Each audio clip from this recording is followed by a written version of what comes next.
The morning I signed the papers on my dream Lakehouse, I thought I'd finally found peace. 62 years of grinding through life as a single mother, building a successful accounting firm from scratch, and now, finally, I had something just for me. The realtor handed me the keys with a smile that said she understood. This wasn't just property, this was freedom. The house sat on 8 pristine acres overlooking Lake Hartwell, with 200 feet of private shoreline, a wraparound porch that caught every sunset, and enough bedrooms to host the grandchildren I'd been hoping to see more often. I'd paid $890,000 cash from the sale of my firm, and every penny was worth it. I lasted exactly 4 days before my daughter Jessica called. "Mom, we have a situation." Her voice had that edge I'd learned to recognize over 40 years. The tone that meant she wanted something and had already convinced herself she deserved it. "What kind of situation, honey?" "Derek's company is downsizing. They're offering voluntary buyouts, but it means we'll be transitioning for a few months. We need a place to stay while we figure things out." Derek was her husband, a middle manager at a tech company who'd spent the last decade climbing a corporate ladder that was apparently now being pulled out from under him. I'd never particularly liked him. Too smooth, too quick with explanations about why their finances were always tight despite 2 good incomes. "I'm sorry to hear that. Have you looked at temporary housing options? There are some nice extended stay places." "Mom." She cut me off with a laugh that wasn't quite genuine. "Don't be ridiculous. You have that massive house sitting there practically empty. We figured we could stay with you, just for a few months until Derek's severance runs out and he finds something new." Something in my chest tightened.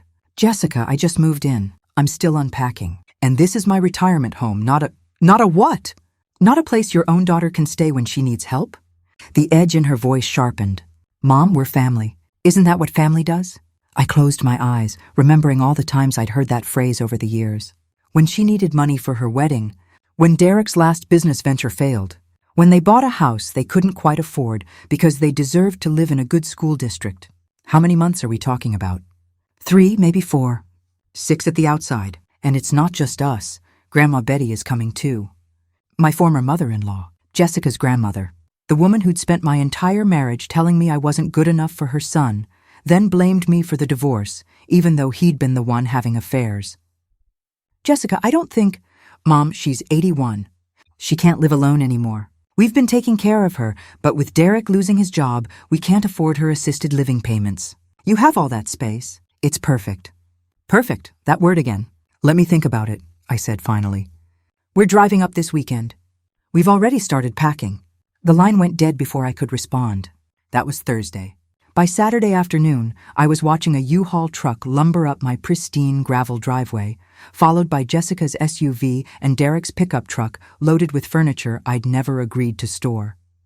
What happened next would teach me more about my daughter than 40 years of motherhood ever had. They arrived like an invading army. Derek jumped out first, already barking orders about which furniture goes where, completely ignoring the fact that my house was already furnished. Jessica emerged wearing designer sunglasses that probably cost more than my first car, surveying my property like she was planning renovations. And Betty. Sweet Lord, Betty climbed out of the SUV moving better than she had in years, all her alleged frailty apparently forgotten in the excitement of reclaiming her role as matriarch of a household I was supposed to be in charge of. "Helen!" Betty called out, using my name with the same distaste she'd perfected over 30 years ago. "This driveway is far too steep for someone my age. You'll need to have it regraded." I was 62, not 25, and I'd learned a few things about standing my ground. But as I watched them unload boxes and furniture without so much as asking where things should go, I felt that old, familiar exhaustion settling into my bones. "Mom, Derek needs the master bedroom," Jessica announced, walking past me into my house. "His back issues require a firmer mattress, and yours has that adjustable base. You won't mind taking the guest room, right? It's still got a lovely view." "The guest room? In my own house?" "Jessica, we need to talk about—" "Oh, and Grandma Betty needs the ground floor bedroom because of her mobility issues. The stairs are just too much for her." She kept walking, leaving me standing in my own entryway like a visitor. Derek had already claimed the garage, setting up what he called his home office in the space where I'd planned to create a pottery studio. The pottery wheel I'd ordered was still in its box, shoved into a corner to make room for his desk and dual monitors. By evening, my peaceful Lakehouse had been transformed into someone else's vision of domestic life. Betty had taken over my kitchen, reorganizing my cabinets with loud commentary about how no one stores spices on the right side anymore. Jessica had rearranged my living room furniture to optimize the space. Derek had installed himself on my deck with a beer, his laptop, and an attitude of ownership that made my teeth ache. I stood in the guest bedroom, my bedroom now apparently, and stared at the lake I'd bought this house to enjoy. The water was still beautiful. The sunset still painted the sky in shades of coral and gold. But I was watching it from the wrong room. That night, I lay in the narrow guest bed, listening to Derek snore through the walls, my walls, in my master bedroom, in my house, and made a decision. If they were going to treat me like a landlord, I was going to act like one. But first, I needed to understand exactly what I was dealing with. Monday morning arrived with the subtlety of a freight train. I woke at 6, my usual time, to find Derek had beaten me to the kitchen and used the last of my expensive French press coffee without replacing it. "Morning, Helen." He didn't look up from his laptop. "We're going to need you to pick up groceries today. Betty has specific dietary requirements, and Jessica's been too stressed about my job situation to shop. Here's a list." He handed me 3 pages of itemized groceries, including brands I'd never heard of, and specialty items that would require trips to 3 different stores. "Derek, I'm not your housekeeper." "No, you're family." He said it with a smile that didn't reach his eyes. "And family helps each other out. Besides, you're retired. It's not like you have anything else to do." Nothing else to do. As if the 40 years I'd spent building a successful business while raising a daughter alone didn't earn me the right to spend my retirement however I chose. I took the list, but I didn't go shopping. Instead, I drove into town and met with Margaret Chen, the attorney who'd handled my business sale. Margaret had been my friend for 20 years and had never sugarcoated anything, which was exactly what I needed right now. "Let me get this straight," Margaret said, reading through the notes I'd prepared. "They moved into your house without a formal agreement, are making demands about living arrangements, and expect you to provide free housing, food, and personal services for an indefinite period. That's the situation. And you want to know your legal options." "I want to know everything. Property rights, tenant laws, eviction procedures if it comes to that. And I want to know how to protect myself if this gets ugly." Margaret smiled. The same smile she'd worn when we'd negotiated my business sale and come out ahead on every term. "Now you're talking. Let's start with property documentation and work our way up to the nuclear options." 3 hours later, I left Margaret's office with a folder full of information and a plan that would take patience, precision, and perfect timing to execute. The second stop was less pleasant, but equally necessary. Ronald Martinez ran the best private investigation firm in 3 counties. I'd used his services twice during business acquisitions, and he'd never disappointed me. "Mrs. Henderson, always a pleasure. What can I do for you?" "I need a complete financial workup on my daughter and son-in-law. Everything. Bank accounts, credit cards, debts, employment history, spending patterns. I want to know if their story about Derek's job situation is accurate, and I want to know what they're not telling me." Ronald raised an eyebrow. "Family issues?" "The complicated kind. Those are always the worst. Those are always the worst."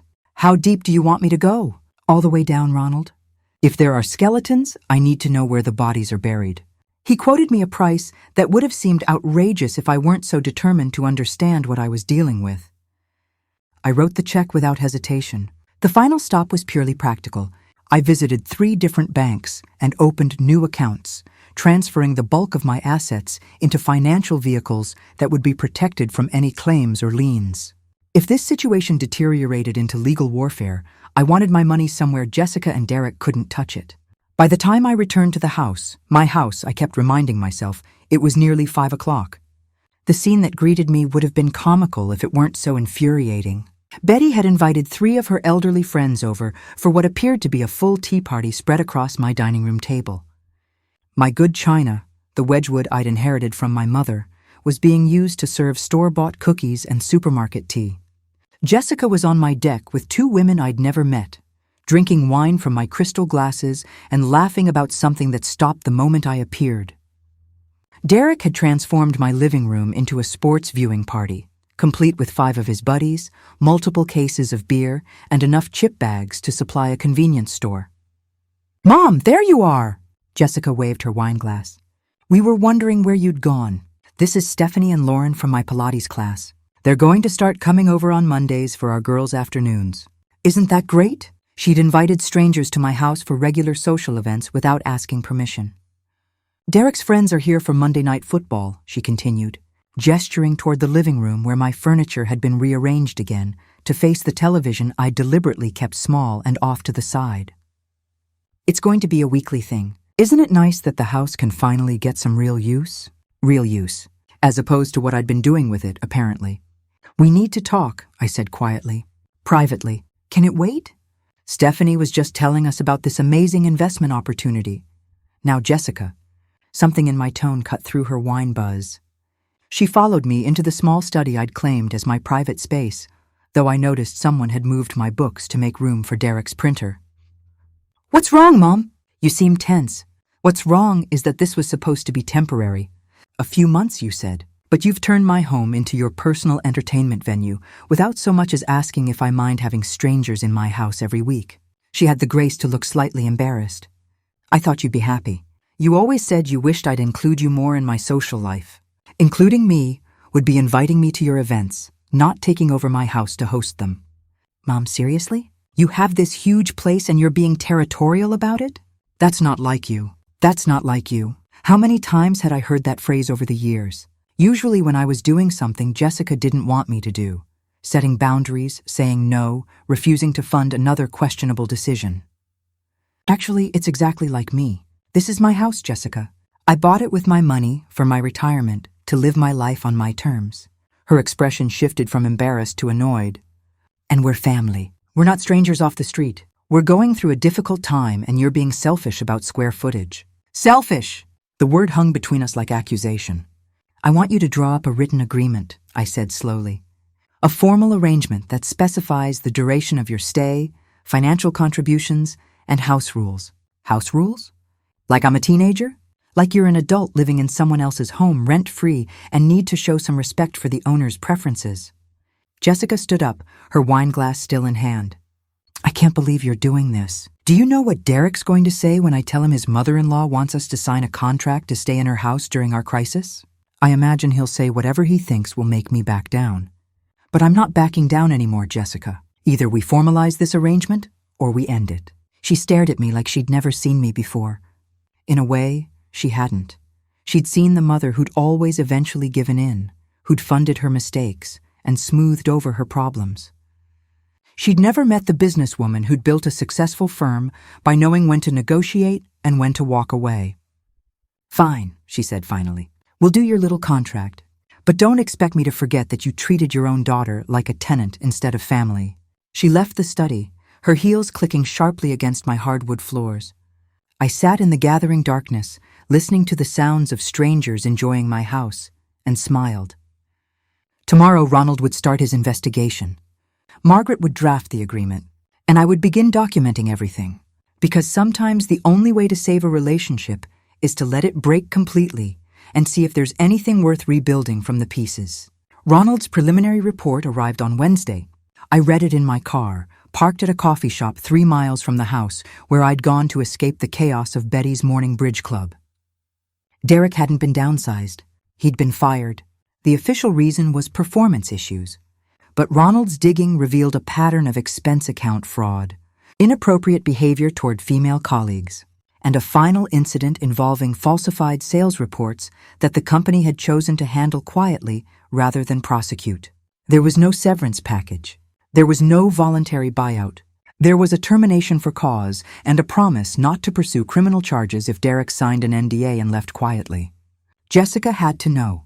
No one gets fired that dramatically without their spouse finding out. But more interesting and more disturbing was the financial analysis. They weren't broke, not even close.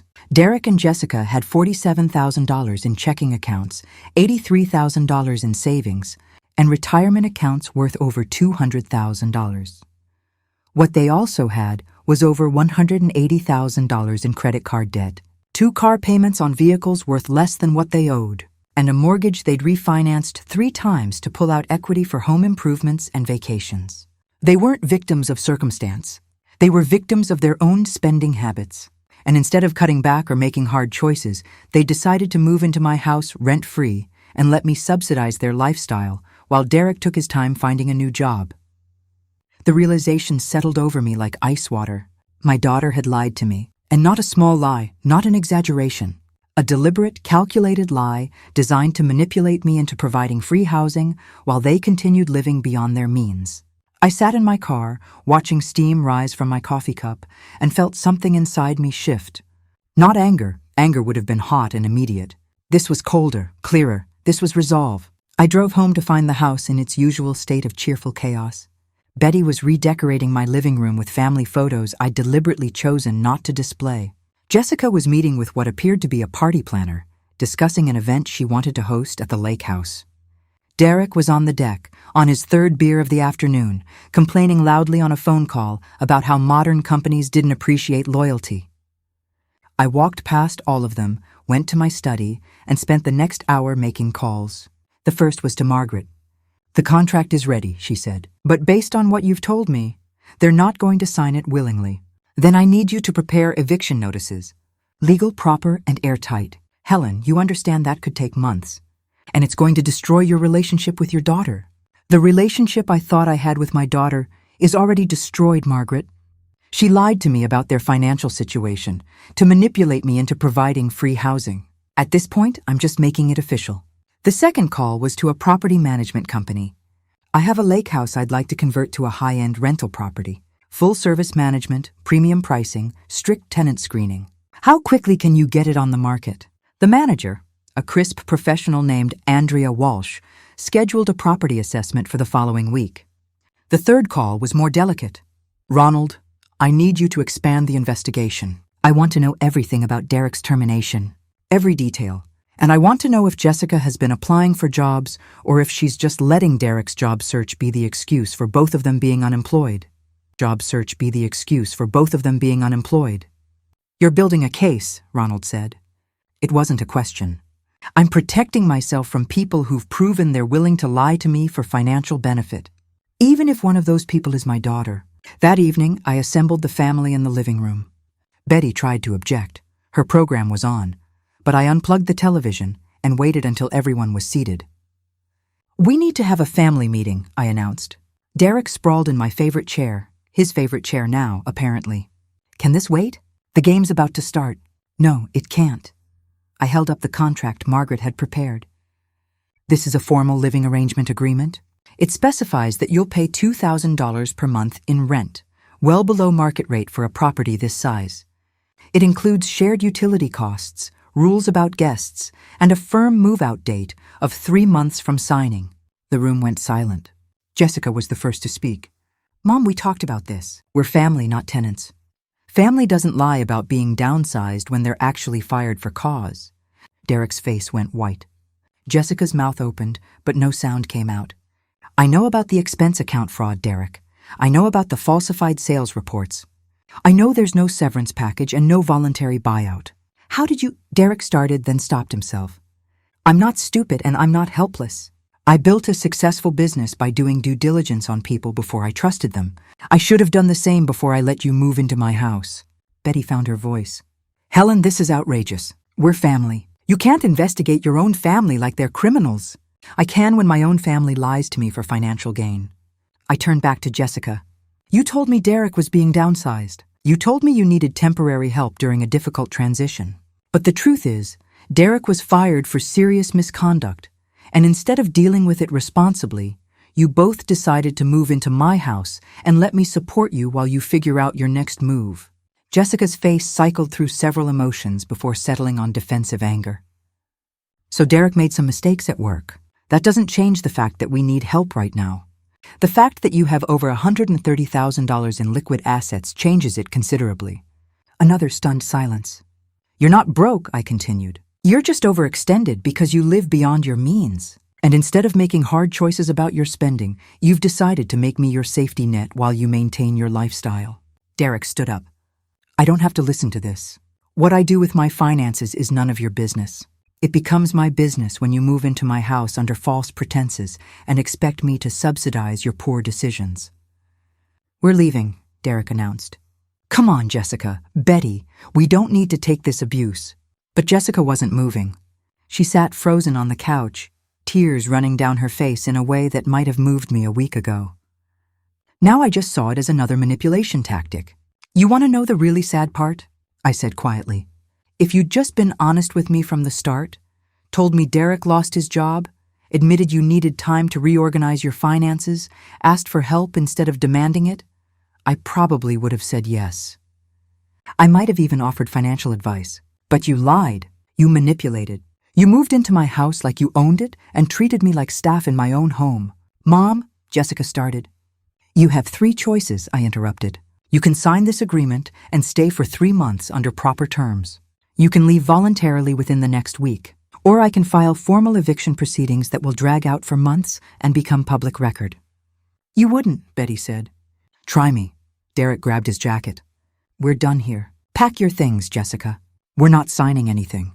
But Jessica was staring at me with an expression I couldn't quite read. Anger, yes. Hurt, definitely. But also something that might have been respect, or at least recognition that she'd underestimated me. How long do we have? She asked quietly. 7 days to vacate voluntarily. After that, it becomes a legal proceeding. Derek stormed out, slamming the door hard enough to rattle the windows. Betty followed him, muttering about ungrateful women who didn't understand family values. But Jessica stayed, sitting on my couch in my living room, crying in a way that seemed finally, genuinely real. I'm sorry, Mom, she whispered. I know. Do you really want us gone? I sat down beside her, careful to maintain some distance. I want my life back, Jessica. I want to live in the house I bought, make my own decisions, and not feel like a stranger in my own home. If you can't respect that, then yes, I want you gone. She nodded slowly, wiping her tears with the back of her hand. We'll be out by the weekend. That should have felt like victory. Instead, it just felt like sadness. They left on Saturday morning. The exodus was quiet, no shouting, no dramatic scenes. Derek loaded the U-Haul truck with grim efficiency, while Betty supervised from the passenger seat of Jessica's SUV, her disapproval radiating like heat. Jessica handled the details with an organizational skill I'd always admired in her. Room by room, she removed their belongings and restored my furniture to its original positions. She even cleaned, washing dishes and vacuuming carpets like she was trying to erase any trace of their presence. We didn't talk much. What was there to say? I'd exposed her lies and she'd been caught. Now she was leaving with whatever dignity she could salvage. At noon, everything was loaded. Derek started the truck without saying goodbye. Betty refused to look at me. But Jessica paused at the door, her hand on the frame, looking back at the house one last time. Mom, I really am sorry. I know you are, sweetie. Are we okay? I considered lying, considered saying what a mother is supposed to say, that of course we're okay, that family is forever, that this would blow over eventually. But I'd spent too long being the mother who said what people wanted to hear instead of what they needed to hear. No, I said gently, we're not okay, but maybe someday we could be, if you figure out how to be honest with me, and with yourself. She nodded, tears streaming down her face. I don't know how to do that. I didn't either at your age. But I learned. You're 43, Jessica. If you're ever going to learn, now's the time. She hugged me then, quick, fierce, and desperate. Then she was gone, climbing into her SUV and following Derek's truck down the driveway without looking back. I stood on my porch and watched until they disappeared around the bend. Then I walked back into my house, my empty, quiet, peaceful house, and cried for the daughter I'd thought I had, and the relationship I'd finally admitted was never what I'd believed it to be. The crying lasted about 20 minutes. Then I made coffee, sat on my deck, and watched the lake sparkle in the afternoon sun. My phone rang that evening, Jessica's number. I let it go to voicemail. The message she left was short. Mom, we're staying at a hotel while we figure things out. Derek's talking about getting a lawyer, about undue influence, elder exploitation, that sort of thing. I told him that's crazy, but he's really angry. I just thought you should know. I called Margaret immediately. Let them try, she said. You've documented everything. You have proof they lied about their financial situation. And you offered reasonable terms they refused. Any lawyer worth their bar license would tell Derek he doesn't have a case. But they might try anyway. They might. Desperate people do desperate things. Are you prepared for that? I looked around my peaceful house, at the lake view I'd worked 40 years to afford, at the life I'd finally claimed for myself. Yes, I said, I'm prepared. The lawyer's letter arrived on Tuesday. Derek had hired Preston and Associates, a firm known for aggressive tactics and loose ethics. The letter accused me of elder exploitation by third parties, claimed I'd been mentally influenced to make irrational decisions contrary to family unity, and demanded I submit to a psychological evaluation to determine my competency. They were trying to have me declared mentally incompetent. Margaret's response was swift and devastating. She sent them everything. Ronald's financial report showing Derek's fraud and termination for cause. Bank statements proving Jessica and Derek weren't broke. Copies of my business sale documentation showing clear cognitive function. And a detailed timeline of their lies and manipulation. She also included documentation of my own recent activities. Complex financial transactions I'd executed flawlessly. Legal documents I'd reviewed and negotiated. Business relationships I'd maintained. Any psychologist would take one look at my file and laugh at the suggestion I was mentally incompetent.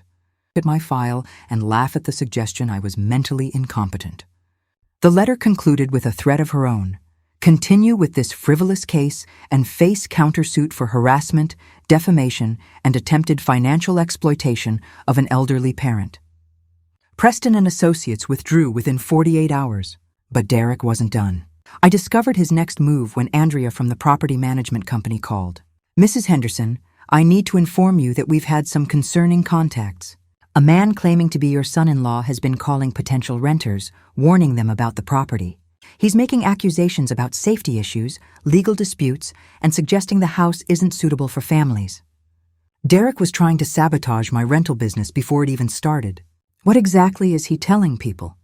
That the lake is dangerous? That the property has structural problems, that you're an unstable person who harasses tenants.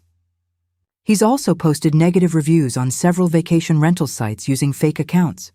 I closed my eyes, feeling that familiar cold resolve settle over me. Can you document all of this? Every call, every review, every contact? Already done. I deal with vindictive family members more often than you'd think. Do you want to pursue legal action? Not yet, but I want everything documented in case it escalates. It escalated. 2 days later, I woke to find elder abuser spray-painted across my garage door. The sheriff who responded to my call was sympathetic but realistic. Without witnesses or security footage, it's going to be hard to prove who did this. Do you have any idea who might want to vandalize your property? I told him about Derek, about the eviction, the failed legal threats, the attempts to sabotage my rental business. Sounds like you need security cameras, he said. And maybe a restraining order. I installed the cameras that afternoon. Industrial-grade surveillance with motion detection, night vision, and cloud backup. If Derek came back, I'd have proof. He came back 3 nights later. The footage was crystal clear. Derek approaching my house at 2 a.m., spray paint in hand. He was working on painting something across my windows when the motion-activated floodlights clicked on, and he ran. I called the sheriff immediately. Derek was arrested the next morning at the hotel where they'd been staying. Vandalism, criminal trespassing, harassment. Bail was set at $5,000, which took most of their remaining savings. Jessica called me that afternoon, sobbing. Mom, please. Derek's in jail. They won't let him out unless we pay bail, and we've already spent so much on the hotel and the lawyer. Then I guess Derek will sit in jail until his court date. How can you be so cold? He's family. Jessica, he spray-painted elder abuser on my house. He's trying to destroy my rental business because I wouldn't let you live in my house rent-free while lying to me about your finances. At what point does he stop being family and start being a criminal? Silence. Mom, I didn't know he was doing that. I swear I didn't know. Didn't you? Or did you just not want to know? More silence. If you want to help Derek, you can start by being honest with yourself about who you married and what he's capable of. Until then, don't call me asking for money to bail out someone who's been criminally harassing me. I hung up. 3 weeks later, Derek pleaded guilty to reduced charges in exchange for probation, restitution for the damage, and a restraining order keeping him 500 feet from my property. Jessica filed for divorce 2 months after that. The seasons changed. Summer faded to fall, and the lake transformed into something even more beautiful. Trees surrounding the water, exploding in shades of amber and crimson that looked like the world was on fire. My rental business thrived. Andrea had been right about the market for high-end Lakehouse properties. I had bookings solid through the next year, with rates that covered all my expenses and provided comfortable income besides. More importantly, I had my life back. My house, my space, my choices. I took up pottery, finally using that wheel I'd ordered. The pieces I created were amateur at best, but the act of creating something with my own hands was healing in ways I hadn't expected. I joined a book club in town, made friends with other women my age who understood what it meant to rebuild your life after major transitions. I dated a retired engineer named Robert, who'd lost his wife to cancer 3 years earlier and was learning how to be himself again. Nothing serious, just companionship and conversation and the occasional dinner that reminded me I was still alive and worth knowing. My phone sat silent most days. Jessica didn't call. Betty didn't call.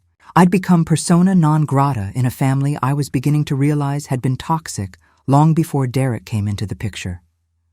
That should have bothered me more than it did. Instead, I felt lighter, freer, like I'd been carrying weight I didn't realize was there until I set it down and discovered I could stand up straighter without it.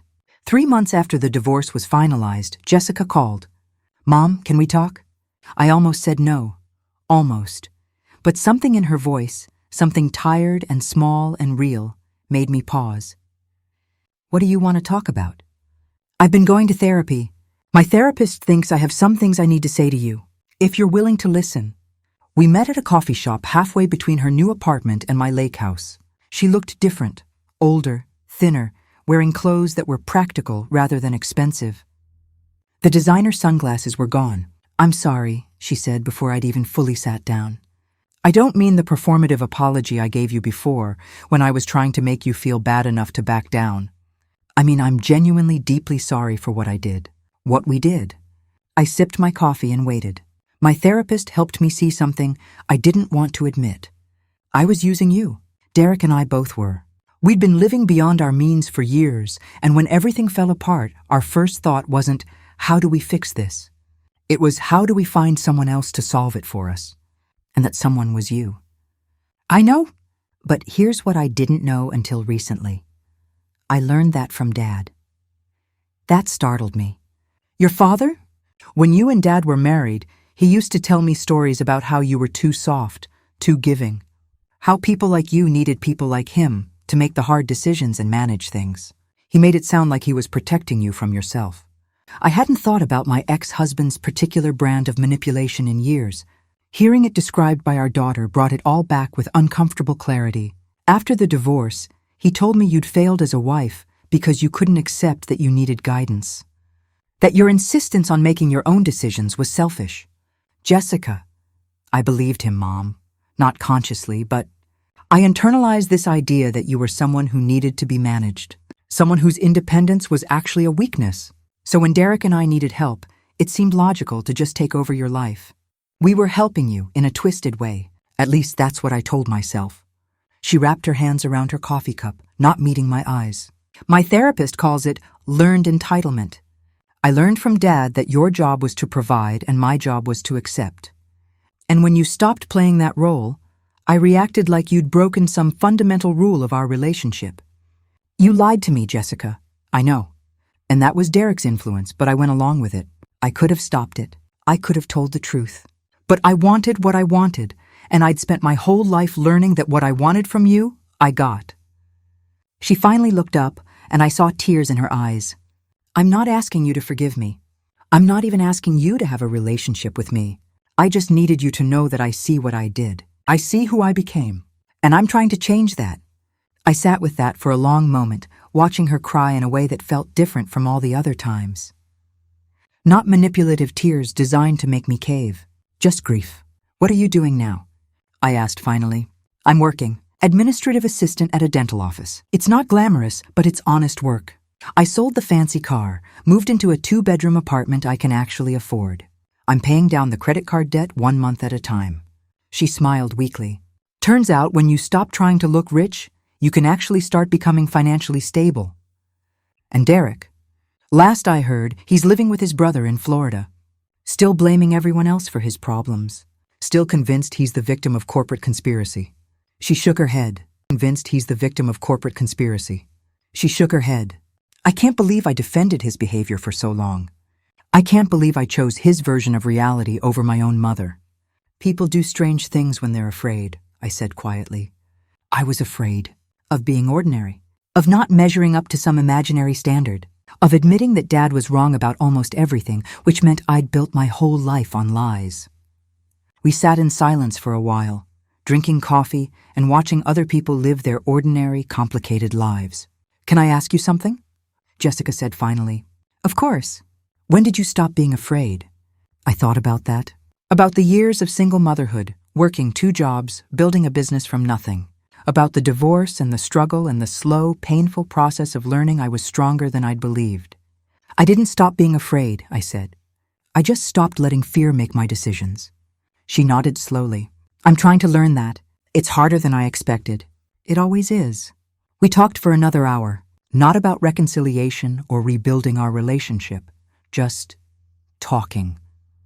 About her therapy, about my rental business, about the pottery classes I'd started taking, and the book club I'd joined. When we stood to leave, she hesitated. Mom, I don't expect anything from you, but if you ever wanted to, I don't know, maybe have coffee again sometime. I'd like that. I'd like that too, I said, and surprised myself by meaning it. Jessica and I met for coffee once a month after that. Slow, careful conversations that gradually built something new. Not the relationship we'd had before. That was too damaged, too based on old patterns that didn't serve either of us. This was something different, something more honest. She told me about her therapy breakthroughs and setbacks. I told her about the guests who'd rented my house and loved it so much they'd ask to come back next year. We talked about books and pottery and the weather, building a foundation of ordinary conversation that felt more real than any of the dramatic emotional exchanges we'd had before. 6 months into our monthly coffees, she asked about Thanksgiving. I know it's probably too soon, and I understand if you say no, but I'm making Thanksgiving dinner at my apartment this year. Nothing fancy, just me and a couple friends from work who don't have family nearby. If you wanted to come, you'd be welcome. I thought about it, about the Thanksgivings we'd shared before, fraught with tension and unspoken resentments. About the alternative, spending the holiday alone at my beautiful Lakehouse. Both options had appeal for different reasons. Can I let you know? I asked. Of course. I drove home thinking about families and what they meant, about the difference between the people you're related to and the people who genuinely care about you. Robert called that evening. We'd been dating for several months now, nothing serious but increasingly comfortable. I was wondering if you had plans for Thanksgiving, he said. My daughter's hosting at her place in Charlotte. She's been asking to meet you. Your daughter wants to meet me? Apparently, I talk about you more than I realized. He laughed. She's curious about the woman who got me interested in pottery. 2 Thanksgiving invitations. A year ago, I would have had none, or worse, would have been relegated to helping Jessica host while Derek and Betty criticized my contributions. Can I think about it? Take all the time you need. That night, I sat on my deck watching the moon reflect on the lake and made a decision that felt revolutionary in its simplicity. I called them both back the next day. Jessica, I appreciate the invitation, but I'm going to decline this year. I have other plans, but I'd like to take you to dinner the week before, just the 2 of us. Oh. She sounded disappointed but not devastated. That sounds nice, Mom. Thank you. To Robert, I said, I'd love to meet your daughter. And I'm bringing my cranberry sauce recipe. It's non-negotiable. He laughed. I wouldn't dream of arguing with you about cranberry sauce. Thanksgiving with Robert's family was unexpectedly wonderful. His daughter, Lisa, was warm and funny. Her husband was charming, and their 2 teenagers were at that awkward age where they were trying to be sophisticated but kept dissolving into giggles. They treated me like a guest, a welcomed guest, but not family. There was no expectation that I'd help in the kitchen beyond my cranberry sauce contribution. No assumption that I'd clean up or serve or make myself useful in the ways Jessica had always expected. I was simply invited to enjoy the meal and the company. It felt like freedom. On the drive home, Robert reached for my hand. "Lisa really liked you." She pulled me aside and said, "You seemed like someone who'd lived a real life," whatever that means. It means I survived some things and learned from them. She also said I seemed happier than she's seen me since her mother died. I squeezed his hand. "Are you?" "I think I am. Is that okay?" "It's more than okay, Robert. It's wonderful." We drove in comfortable silence for a while, watching the darkness and the occasional lights of houses where other people were living their complicated, ordinary lives. "Helen," Robert said as we neared my house, "I want you to know I'm not looking to move in or change anything about what we have. I like our independence. I like that we both have our own spaces and our own lives. But I also really like the time we spend together. And I wanted to make sure you knew that." I smiled in the darkness. I really like the time we spend together, too. He walked me to my door like a gentleman from another era, kissed me goodnight like a man who had all the time in the world and wasn't in any hurry. Inside my house, my peaceful, quiet, exactly as I wanted it house, I made tea and sat by the window watching the lake. My phone buzzed. A text from Jessica. "Hope you had a good Thanksgiving, Mom. Looking forward to dinner next week." Simple, appropriate. No demands, no guilt trips, no subtle digs about my choice to spend the holiday elsewhere. Maybe she really was learning. I texted back, "Looking forward to it too. Love you." And I meant it. Not the complicated, obligation-laden love I'd felt before. Something cleaner. Something that acknowledged she was my daughter without requiring me to set myself on fire to keep her warm. A year passed. The rental business continued to thrive. I hired a part-time assistant to handle bookings and guest communications, freeing me up to actually enjoy my retirement instead of managing it like another full-time job. The pottery improved. I sold a few pieces at a local art fair and felt ridiculously proud, even though they were objectively amateur work. Robert and I continued our careful, comfortable relationship. Separate houses, regular dinners, occasional weekend trips. He never pushed for more, and I never felt obligated to offer it. Jessica's progress was slower, but steady.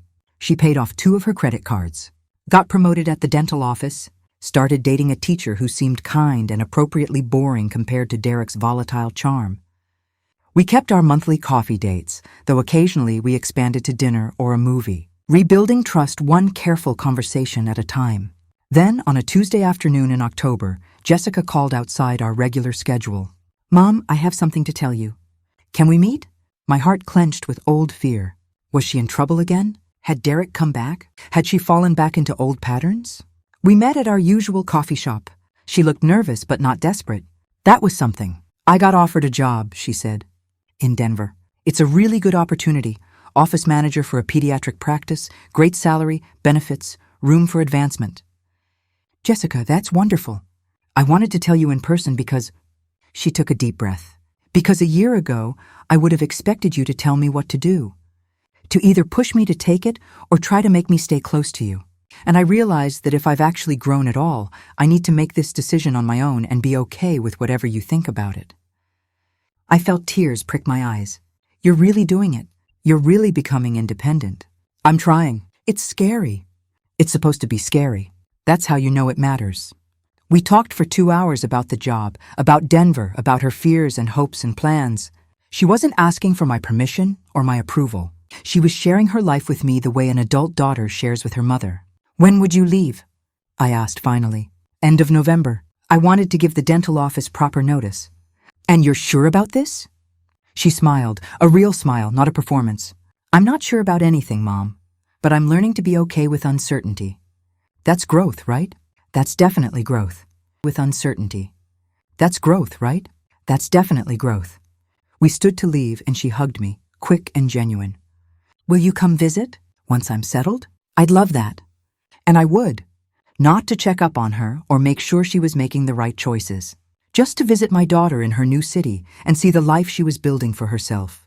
That night, I sat on my deck watching the sunset paint the lake in impossible colors, and thought about the year that had passed since I'd stood in my foyer and told my family to leave. I'd lost a daughter, the one I'd thought I had, the one who'd needed me to be something other than myself. But I'd gained something more valuable, a daughter who was learning to need herself, and a life that was genuinely, completely mine. My phone rang. Robert, want to come over for dinner? I'm making that pasta dish you liked. I'd love that. Simple, easy, exactly what I wanted. As I locked up the house and drove toward Robert's place, I thought about all the things I'd learned this year.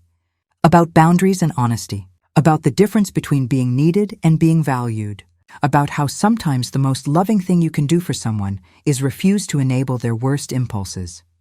But mostly, I thought about how good it felt to finally, at 63 years old, be living the life I'd actually wanted instead of the life everyone else had expected from me. Jessica moved to Denver in November. She sent pictures of her new apartment.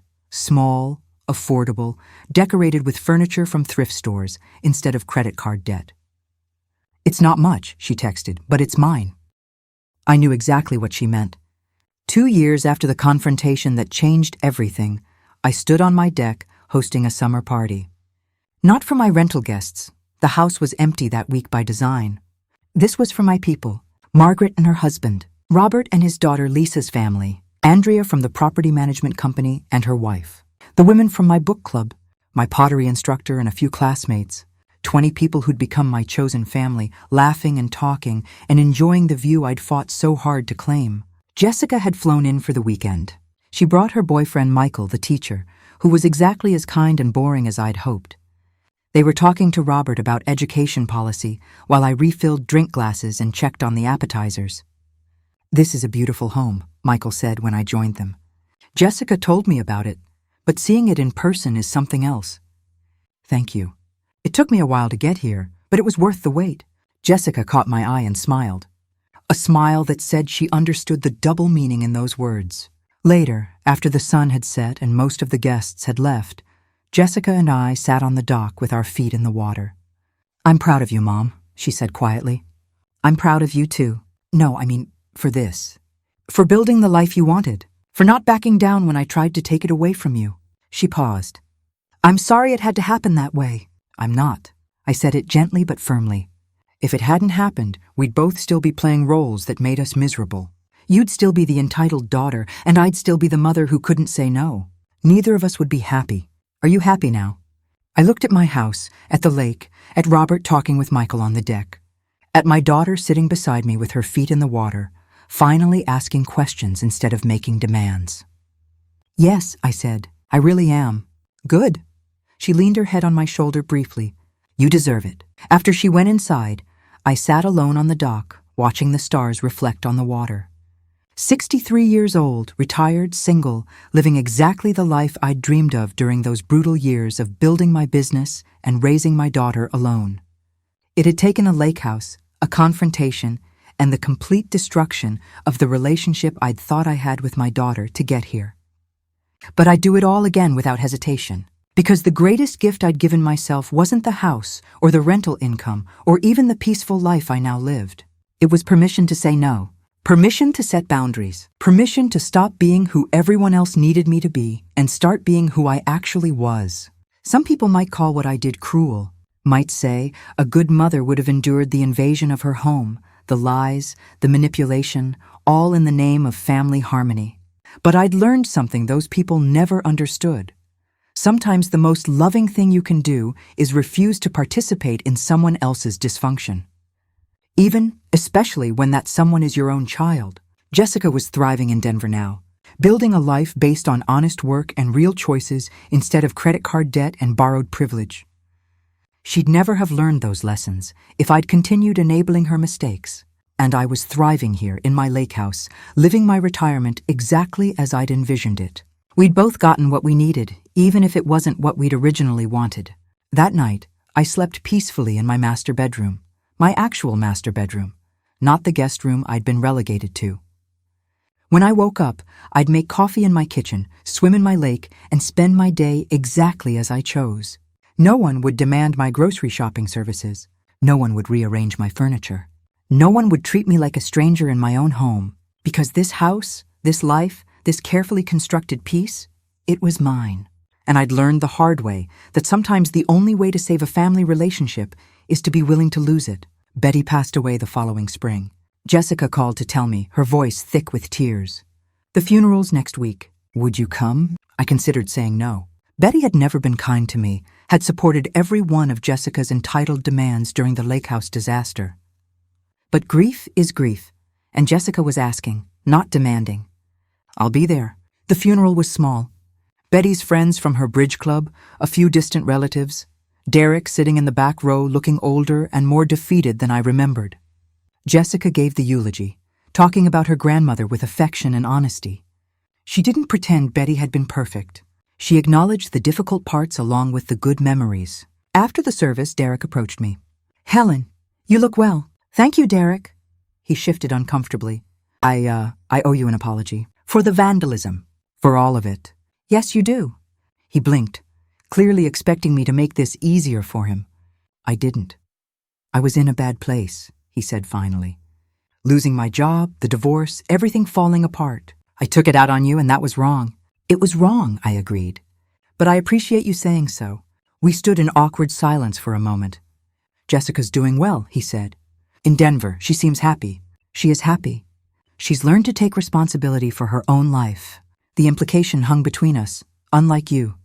He nodded and walked away. Jessica found me afterward. "Thank you for coming. It means a lot." "Of course, honey." "Derek apologized to you." "He did." "Do you believe him?" I thought about it. I believe he regrets the consequences of his actions. I'm not sure he fully understands why they were wrong, but that's not my problem to solve. She smiled sadly. "You've gotten really good at that." "At what?" "Not taking responsibility for other people's growth." "I'm still learning." We drove to the reception together, talking about inconsequential things. But later, as I was leaving, she hugged me tight. "Mom, I know I've said this before, but I need to say it again. Thank you for not giving up on me, but also for not enabling me. I'm only just starting to understand how hard that must have been." "Hardest thing I've ever done," I said honestly. "But necessary. I hope if I ever have kids, I'm half as strong as you were." I drove home thinking about strength and how we define it. For so long, I'd thought strength meant endurance, putting up with things, suffering silently, sacrificing yourself for family. But real strength, I'd learned, was knowing when to say no, when to draw a line, when to walk away from something toxic even if it wore the face of someone you loved. 3 years after the Lakehouse confrontation, Jessica got engaged to Michael. She called me with the news, bubbling with excitement. "Mom," he proposed last night, on a hiking trail with a view of the mountains. It was perfect. "I'm so happy for you, sweetie. We're thinking a small wedding. Maybe next fall. And Mom," she paused, "I'd like you to be there, not to plan it or pay for it or manage anything, just to be there, as my mom. I wouldn't miss it." "Me?" "To be there, as my mom. I wouldn't miss it." "Me?" The wedding, when it happened, was exactly what Jessica said. Small, intimate, and genuinely lovely. They got married in a park in Denver with about 50 guests, Michael's family, Jessica's friends, a few carefully selected relatives who'd proven they could respect boundaries. I sat in the front row, wearing a dress I'd chosen myself, not one Jessica had picked out for me. Robert sat beside me, holding my hand during the ceremony. When Jessica walked down the aisle, she wasn't being given away by anyone. She walked alone, confident and self-possessed, choosing her future instead of being transferred from one authority figure to another. It was the most beautiful thing I'd ever seen. At the reception, she asked me to dance. "I never thanked you properly," she said as we swayed to some slow song I didn't recognize. "For what?" "For showing me that love doesn't mean saying yes to everything. That sometimes the people who really love you are the ones who tell you no when you need to hear it." I felt tears prick my eyes. "You've come so far, Jessica." "We both have." She smiled. "I like who we've become. I like this version of us." "Me too." Later, Robert and I stood on the hotel balcony looking out at the Denver skyline. "That was a beautiful wedding," he said. "It really was." "Your daughter seems happy, really genuinely happy." "She is. She worked hard for it." He pulled me close. "So did you." We stood there in comfortable silence, and I thought about the journey that had brought me here. From the desperate single mother working 2 jobs, to the successful businesswoman building her empire, to the retiree claiming her lake house, to the woman standing on a balcony at her daughter's wedding, genuinely at peace with her life. It hadn't been easy. Some of it had been devastating. But I'd survived. More than survived, I'd thrived. And somewhere along the way, I'd learned the most important lesson of all. Your life belongs to you. Not to your children, not to your parents, not to anyone's expectations or demands. Just to you. 5 years later, I'm 68 now. The Lakehouse has become something of a local legend, a beautiful high-end rental property with a waiting list of families who want to experience what one reviewer called the most peaceful place on earth. Robert and I got married 2 years ago. Small ceremony, just family and close friends. We maintained separate houses for a year before he finally moved some of his things into the Lakehouse. Even now, he keeps his old place as a studio for his woodworking projects. We're both too old and too independent to merge our lives completely. But we've merged them enough. Jessica and Michael have 2 children now, a 3-year-old daughter named Sophie and a 6-month-old son named James. They come visit twice a year, and I go to Denver for all the major holidays. Sophie calls me Grandma Helen and loves to play in the lake. I teach her about pottery and let her make a mess of my studio. She's beautiful and fearless, and I hope she grows up to know her own worth. Last month, Jessica called with an unexpected request. Mom, Michael got offered a position at the university in Charlotte. It's an incredible opportunity, but it would mean moving closer to you. I wanted to make sure you were okay with that before we seriously considered it. The old me would have been thrilled, would have immediately started planning how often they'd visit, how I could help with the kids, all the family dinners we'd have. The new me paused and really considered the question. Are you asking my permission? No. I'm asking if having us nearby would feel like an invasion of the life you've built. Because I know how hard you worked for your space and independence, and I don't want you to feel like we're encroaching on that. I felt a rush of love for this woman who'd learned to ask instead of assume. Jessica, if you move to Charlotte because it's the right choice for your family, I'll be thrilled to have you nearby. But if you're moving because you think I need you close, don't. I'm happy. Robert and I have a good life. We'll be happy whether you're in Denver or Charlotte. So you're saying it's really truly my choice? It's really truly your choice. She was quiet for a moment. That's actually really freeing, Mom. Thank you. They moved to Charlotte 3 months later. Not because I needed them, but because it was genuinely the best opportunity for Michael's career, and they'd fallen in love with the area during their house hunting trip. Now they live 40 minutes away. We see each other every few weeks. Sunday dinners, birthday parties, the occasional weekend at the Lakehouse when I don't have renters. But we all have our own lives, our own space, our own choices, and that makes the time we spend together actually enjoyable instead of obligatory. Last Sunday, we were all at the Lakehouse, me, Robert, Jessica, Michael, and the kids. Sophie was playing in the shallow water while Jessica and I watched from the dock. Do you ever regret it? Jessica asked. The way things happened? The confrontation, kicking us out, all of it? I thought about it honestly.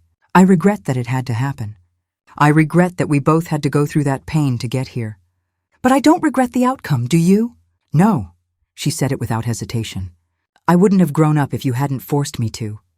I'd probably still be living beyond my means, blaming other people for my problems, expecting you to bail me out. You might have figured it out eventually. Maybe, but I doubt it. She watched Sophie splash in the water. I want to be different with her. I want her to learn independence without having to crash and burn first. Good luck with that, I said, smiling. Parenting is mostly about messing up and hoping they forgive you. She laughed. That's oddly comforting. That evening, after everyone had gone home and the house was quiet again, I sat on my deck with a glass of wine and watched the sun set over the lake. Robert came out and sat beside me, handing me a blanket against the evening chill. Good day? He asked. Very good day. You know what I love about you? He said, putting his arm around me. What? You're never afraid to be happy. Some people feel guilty about their happiness, like they don't deserve it or they're taking it away from someone else. But you own it. You've earned it, and you're not apologizing for it. I leaned into him, feeling the solid warmth of his presence beside me. Took me 62 years to figure that out, I said. I'm not wasting whatever time I have left. We sat in comfortable silence, watching the stars come out over the water. This life, this beautiful, peaceful, carefully constructed life was mine. Hard won, dearly bought, and absolutely worth every painful lesson it took to get here. And if I'd learned anything from the Lakehouse confrontation that changed everything, it was this. The people who truly love you will respect your boundaries. The ones who don't aren't the family you need. Sometimes the greatest act of love is knowing when to say no. And sometimes the greatest gift you can give yourself is permission to live your own life, even if it disappoints people who thought you existed to serve theirs. I'm 68 years old. I have a house I love, a partner who respects me, a daughter who's finally learning to stand on her own 2 feet, and grandchildren who light up when I walk in the room. It's not the life I thought I'd have at this age. It's better, because it's genuinely, completely, unapologetically mine. And that's worth everything. Completely, unapologetically mine. And that's worth everything.